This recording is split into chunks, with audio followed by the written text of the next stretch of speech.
ആ മരിക്കുന്ന മോമെൻ്റുള്ള ആ എക്സ്പ്രഷൻ, അല്ലെങ്കിൽ ആ മണ്ണ് വാരി തിന്നുന്ന, അല്ലെങ്കിൽ മരുഭൂമിയിൽ ഇങ്ങനെ ആ ഒരു മോമെൻറ്റ് അതെങ്ങനെ പെർഫോം ചെയ്യും ഇത്ര മനോഹരമായിട്ട്? പറഞ്ഞു തന്നോ? അത് ബ്ലസ് കാണിച്ചു തന്നോ? ഇല്ല, ബ്ലസ്സി സാർ അത് ആ സീൻ എടുക്കുന്നതിന് മുന്നേ ഒന്ന് രാവിലെ ഒരു 6:30 ഒക്കെ ആകുമ്പോൾ എല്ലാവരും സെറ്റിലെത്തി.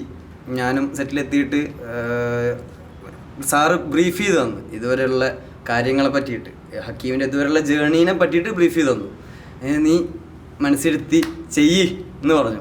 ഇപ്പോൾ ഞാനൊരു സൈഡിൽ മാറിയിരുന്ന് 1 മണിക്കൂറൊക്കെ മാറിയിരുന്ന് ഞാനും അവൻ്റെ ജേണി മൊത്തം മൈൻഡിലിട്ട് കറക്കി അവസാനം ഇവനാരും വെള്ളം കിട്ടാതെ ഒന്നുമില്ലാതെ നിൽക്കുന്ന സമയത്തും അവനൊരു സ്റ്റിൽ ഒരു ചെറിയൊരു സെക്കൻഡിൽ അവൻ്റെ വീട്ടുകാരെ പറ്റി അവൻ്റെ ഇക്കാനും തിരിച്ചറിയുന്ന ഒരു സംഭവങ്ങളൊക്കെ, അതൊക്കെ ആ ഒരു സമയത്ത് എന്തോ ഒരു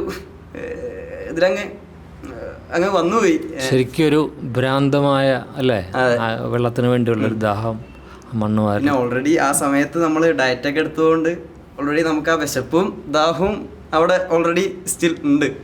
അപ്പോൾ അതിനൊന്ന് എൻഹാൻസ് ചെയ്യുക. പിന്നെ അതുപോലെ തന്നെ ഒരുപാട് മാൻഡേറ്റ്സ് ഞാൻ അതിന് മുന്നേ റിസർച്ച് ചെയ്തപ്പോൾ ഇതുപോലെ ഒരു എക്സ്റ്റസി നമ്മുടെ കയ്യിൽ നിന്ന് നമ്മുടെ മൈൻഡ് തെറിച്ചു പോകുന്ന ഒരു അവസ്ഥയിൽ ആളുകൾ പല്ല് കടിക്കുന്നതും അങ്ങനെയുള്ള കുതിരവട്ടത്തൊക്കെ പോയ സമയത്ത്, വർക്കിനൊക്കെ പോയ സമയത്ത് അങ്ങനെയുള്ള ഒരുപാട് എക്സ്പ്രഷൻസൊക്കെ ഞാൻ അവരുടെ മുഖത്ത് കണ്ടിട്ടുണ്ടായിരുന്നു.